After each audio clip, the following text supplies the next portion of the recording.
My name is Cam Smith. Today we'll be working through proper donning and doffing of PPE gear for working with COVID patients in the operating.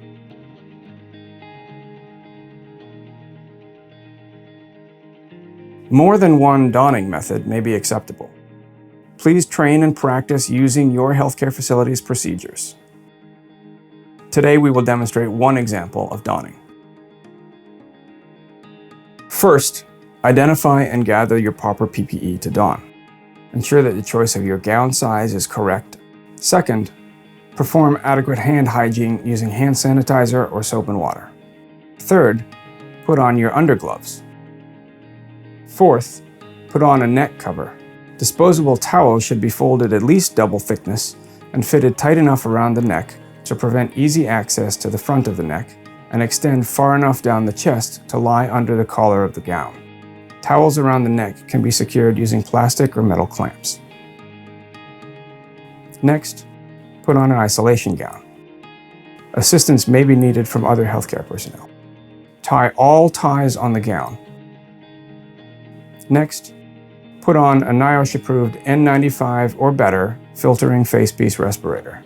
If the respirator has a nose piece, do not pinch the nose piece with one hand. It should be fitted to the nose with both hands, not bent or tented using one hand.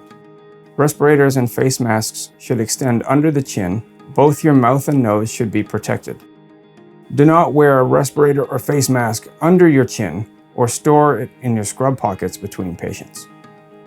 To don the respirator, the straps should be placed on the crown of the head and then the base of the neck. Perform a user seal check each time you put on the respirator. Next, put on a face shield or goggles.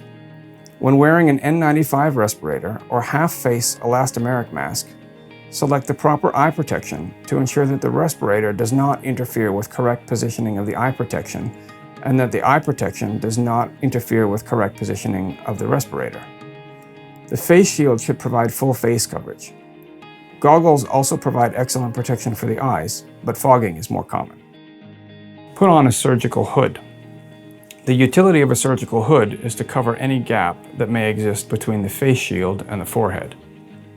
Next, don your outer gloves. Gloves should cover the entire cuff of the gown. Now you are prepared to enter the patient's room.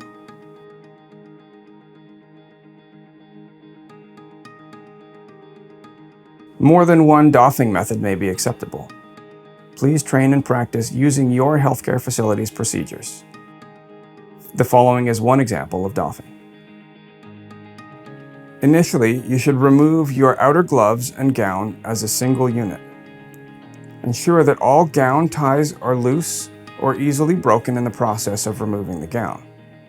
Reach up to the chest of the gown, pull it forward until it lies tight against the back of the neck and shoulders, and then hunch the shoulders and upper back to release the gown at the neck.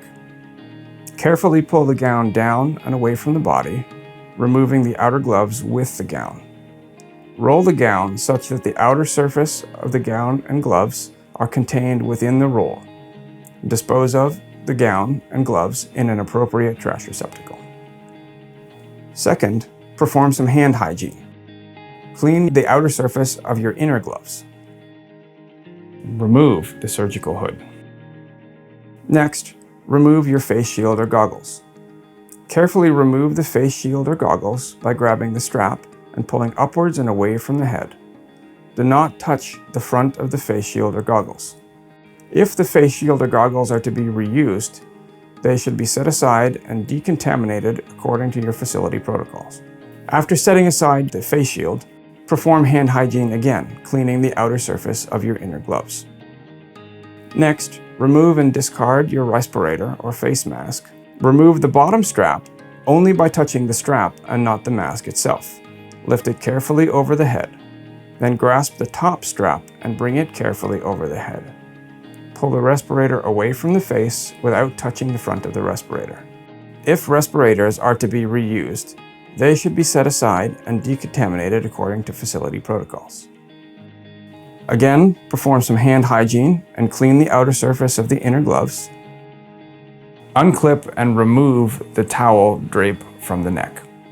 Remove your inner gloves and clean your hands once again.